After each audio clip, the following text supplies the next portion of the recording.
حدیث مبارک کې راځي کله چې نبی علیه الصلاۃ والسلام مدینه منورې ته هجرت وکړو نو د انصارو یو مشر صحابي هغه بیمار شوی و. نبی علیه الصلاۃ والسلام د هغه پوښتنې له ورته چې د هغه تپوس وکړي، خو په کوم څاروي باندې په کومه سورلۍ باندې چې ناستو په هغې باندې روانو نو داسې په لاره کې څه کسان ناستو، ګډ وډ ناستو، مسلمانان پکې مو، یهودیان پکې مو، مشرکان مو، خبرې اترې کولې ناستو. نبی علیه السلام چې په لاره باندې تېرېده نو د څاروي د خپو دوړې کولې، دوړې. نو دا دوړې په دې عبدالله ابن ابی ابن سلول رئیس المنافقین چې ورته ویلی شوی، خو په دغې ټیم کې لا منافق هم نه و، کافر و، ظاهري کلمه هم لا نه وویلې، په ده باندې ورلې. دا دوړې چې په ده باندې ورلې نو د نبی علیه الصلاۃ والسلام ته داسې په سپکه لهجه باندې آواز وکړو، ډېر سپک آواز یې ورته وکړو، مړی د څاروي دا دوړې دې په موږ راوستې، مونږ دې څښا کړو د دوړو باندې. نبی علیه الصلاۃ والسلام ډېر سپکاوی وکړو. د نبی علیه السلام اخلاق مبارک دا و چې د خپل څاروي نه راکوز شو، خواله یې ورغی نو دعوت یې ورته شروع کړو، د اسلام دعوت یې ورته ورکول شروع کړو. دا عبدالله ابن ابی ابن سلول ورته څه وایي، وایي دا خبرې مونږ ته مه کوه، که دا خبرې دې ټیک وي او صحیح وي که نه بیا هم په خپل کور کې کوه، مونږ پې بار مه تنګوه، مونږ پې مه تنګوه. د نبی علیه السلام ډېره بې عزتي وکړه. نو هلته کې مسلمان صحابه کرام پکې هم ناست وو، نو هغې ورته وایي مونږ ته به یې کوي، مونږ ته به یې کوي، ته پاسه چې نه یې وړي. بهرحال د هغوی په خپل منځ کې جګړه شوه، چې جګړه کېده نو نبی علیه السلام هغه جګړه خلاصه کړه، هغه یې څه کړله، خلاصه کړه. نبی علیه الصلاۃ والسلام ته لاړه، هغې صحابي له د چا پوښتنې دي چې ورته مشر صحابي هغه سره چې کېناست، نبی علیه السلام هغې انصاري صحابي ته ګیله وکړه، وی ګوره عبدالله ابن ابی ابن سلول زما ډېره بې عزتي وکړه، ډېرې سپکې خبرې راته په دې لاره باندې وکړې. د هغه مشر صحابي ورته څه وایي، وایي د الله پاکه پیغمبره خفه کېږه ما، دا ستا سره حسد کوي، ځکه ته چې مدینې منورې ته نه وې راغلی، مونږ انصارو د مدینې خلکو دا فیصله کړې وه چې زمونږ مشر به عبدالله ابن ابی ابن سلول وي، مونږ دته د مشرۍ پټکې په سر باندې کېښودو، مونږ دې خپل بادشاه کوو، خو په دې دوران کې ته رالې نو دی په ځای پاتې شو، خلک په تا پسې شو. نو چې دی پاتې شو دی حسد واغستو، دی هغې بغض حسد اغستی دی. د الله پاک پیغمبره د ده په خبرو مه خفه کېږي، دا د حسد د وجې نه لګیا دی. بیا دی عبدالله ابن ابی ابن سلول کلمه هم وویله، خو د زړه نه یې نه وویلې، په خولې باندې وویله. ښه د نبی علیه الصلاۃ والسلام سره به یې مونځ هم کوو، زکات به یې هم ورکوو، او جهاد لبم د نبی علیه الصلاۃ والسلام سره تو، خو مسلمان نه و. ښه جهاد لبم تو، خو موکه به یې سي کوله چې کله به د نبی علیه السلام خلاف خبره شروع کېږي چې زه پکې خپله حصه والمه. موکه به منافق سړي علامت دا دی چې دی به ګرځي، چېرې څوک به په دې پلان کې پسې خبرې شروع کړي چې زه به هم دا خپل زړه تش کړمه، زه به هم دا خپل بړاس وباسم د زړه، دا د منافق سړي علامت دی. نو دی هغې غزا له تلی او صحابه کرامو سره، نو هلته د دوو صحابه کرامو په ګودر باندې جګړه شوه، یو انصاري صحابي و بل مهاجر صحابي و، څاروي په چینه باندې اوبه کول جو جګړه شوه، یو بل نه به څاروي مخکې کړی جګړه شوه. نو هغې انصاري صحابي آواز وکړو، وی ای انصارو د مدینې صحابه راشئ زما امداد له، زما مدد له راشئ. جو مهاجر صحابي آواز وکړو، وی ای مهاجرو زما مدد له راشئ. یو خپلې قبیلې ته آواز وکړه، بل خپلې قبیلې ته آواز وکړو. چې نبی علیه الصلاۃ والسلام ته دا خبر ورسوي د الله پاکه پیغمبره مهاجرو انصارو په یو بل پسې تورې رېستلي دي، جګړه شروع کېږي.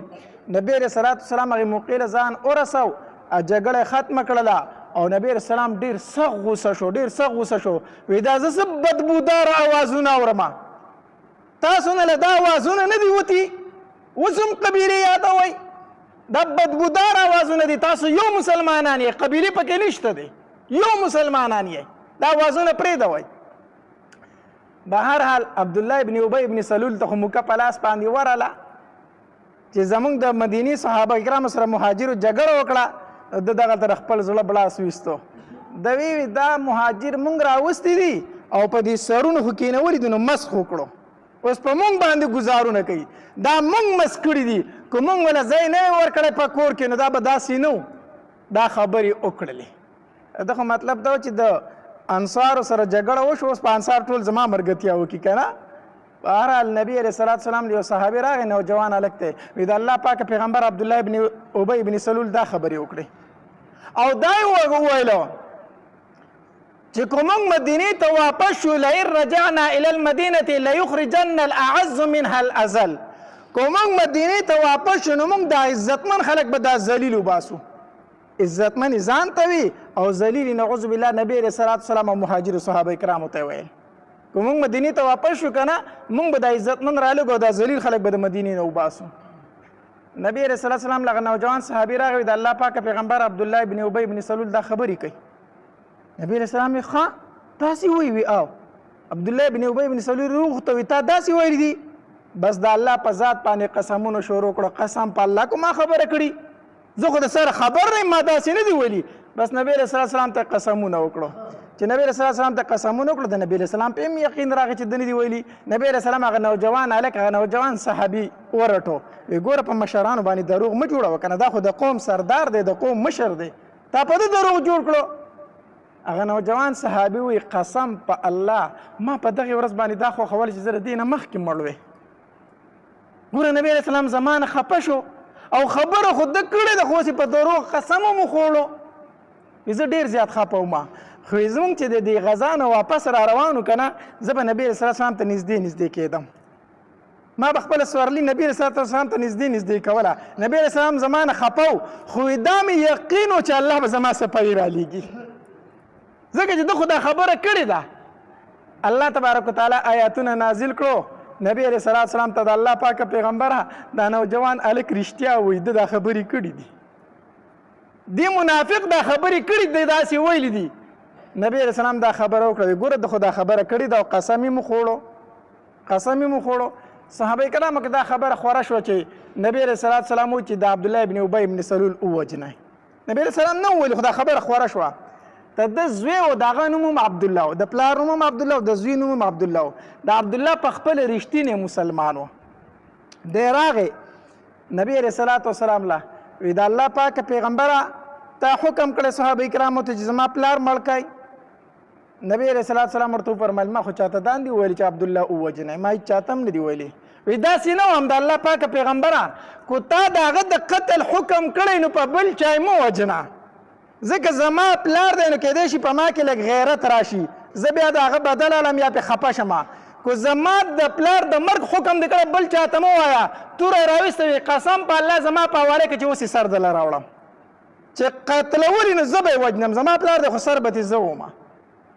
نبی علیه السلام ورته وفرمیل نه ما دغه د قتل حکم نه دی کړی وی ټیک ته د هغې باوجود چې مدینې منورې ته رانږدې شو که نه د عبدالله دا زوی دا صحیح مسلمان و دی د خپل اوښ نه یې ور ودانګل اولاد د پلار د اوښ دا موارې ونیو او کېنو اوښې کېنو پلار ته وی پلار قسم په الله کو په مدینه کې رانه خپه کېدی قسم په الله کو په مدینه کې رانه خپه کېدی توره یې راویسته وی په دې توره درنه سر ومه تا نبی علیه السلام ته مهاجر صحابه کرامو ته ذلیل ویلي او ځان ته دې عزتمن ویلي دي ځان ته به ذلیل وایي هغوی ته به عزتمن وایي هغې به مدینې ته ځي هغه پلار یې ورته وایي بچې دا ته څه کوې ته خو زما ډېر تابعدار بچی یې حالانکې دا پلار او زوی په یو بل ډېر زیات مینو ښه او د دې زوی به چې د پلار څومره ادب کو دا مشهور و په مدینه کې دومره ادبناک بچی و پلار زه د پلار یم ته خو زما تابعدار بچی دا ته څه کوې خلکو به مخکې مې بېعزته کوي وی قسم په الله پلار یقینا تابعدار بچی دی ما خو د نبی علیه السلام ګستاخي دې کړې ده چې تر څو دې ځان ته ذلیل نه یې ویلی مدینې ته نشي تللی پلار یې پوه شه چې زوی مې نه پرېږدي پلار یې وی زه ذلیل یم او دوی عزتمند دي وی بیا ووایه صحابه کرام یې راټول کوي په چغو ووایه چې دوی ټول اوري وی زه ذلیل یم او دوی عزتمند دي وی بیا ووایه په درېیمه پیرې بیا په چغه وي زه ذلیل یم دوی عزتمند دي اوښې له پاسه وي زه مدینې منورې ته اوس زه مدینې منورې ته الله دا دو زړه کې او دومره حسد اغستی و عبدالله ابن ابی ابن سلول چې تر مرګه پورې په خپل منافقت باندې او د نبي علیه السلام په خلاف ولاړو او دومره ورته پته و چې د نبي علیه السلام رښتینی پیغمبر دی چې کله مړ کېده که نه مړ کېدو نو خپل بچي ته وصیت وکړو وی زه چې مړ شم که نه ګورې زما جنازه به نبي علیه السلام کوي او زه چې مړ شم نو ماله به کفن د نبي علیه السلام په قمیص کې راکوئ. دومره یې ګورې کلکه عقیده وه خو حسد اخیستی او ایمان یې نه راوړو. نو چې کله مړ شو نو دا زوی راغی په نبي علیه صلات وسلام پسې وی د الله پاکه پیغمبر زما پلار یو وصیت کړی ما تا خو به تاسو پوره کوئ. نبی علیه صلات وسلام ورته وی څه یې ویلي دي؟ وی چې ما له کفن راکوي نو نبي علیه السلام به راله په خپل کمیس کې راکوي. نبي علیه السلام خپله کورته ویسته ور یې وله کړه په دې کې ولې کفن ورکوي. عمر رضی الله عنه فرمایي د الله پاکه پیغمبر دا څه کوي؟ دا خو منافق دی ته. عمر بدل مې ول خلاص کو. څه مې ول خلاص کو؟ په غزوه بدر کې زما تر عباس رضی الله عنه قیدي شوی د هغه قمیص نه وی هغه د بدن نه ډېر لوړ او غټ و نو په هغه د بل چا قمیص نه پوره کېده نو دیم لوړ غټ و نو ده ورله قمیص ورکړی نو هغه بدل مې ول خلاص کو. د تر هغه بدل مې وله خلاص کو. دا مې ول ځکه ورکو. اوس د جنازې ټایم شو خلک راټول شو. نبي علیه السلام هم جنازې له لاړ. چې سپوره جوړ شو نبي علیه السلام جنازې ته مخ کېده نو عمر د لمن نه راټینګ کو. د الله پاک پیغمبر په ده به جنازه نه کوي. په ده به جنازه د الله پاک پیغمبر دا خو هغه منافق دی چې ستا په کور ګزار کړی هو. په عایشه بیبي باندې د تهمت لګولی و که نه؟ په عایشه بیبي باندې د بدکارۍ نعوذ بالله تهمت دی عبدالله بن ابی بن سلول لګولی و. دا خو هغه سړی دی چې ستا په کور یې حمله کړې وه. د نبي علیه السلام سخت دشمن ابو جهل هم و که نه؟ ابو جهل به ښکاره دشمني کوله. ښکاره دشمني کوله. د نبي علیه السلام خاندان ته عزت ته یې څه نه وویلي. بس ښکاره دشمني کوله. دا منافق و. منافق سړی به ګوره ستا عزت هم خرابوي. ښه منافق سړی به د اول حمله په عزت کوي. ده په عایشه بیبي باندې تهمت هم لګولی و. وی د الله پاک پیغمبر دا خو هغه سړی دی چې ستا په کور حمله کړې ده. نبی اسلام زه په جنازه کوم. وی د الله پاک پیغمبر الله تبارک وتعالی فرمایي ان تستغفر لهم 70 مره فلن یغفر الله لهم. کو ته ورله 80 ځله بخښنه وغواړي بیا هم الله ورته معافي نه کوي نو څه په جنازه کوي. نبی علیه الصلاة والسلام ورته وفرمیل عمره د نبی اسلام اخلاقو ته ګوره ښه.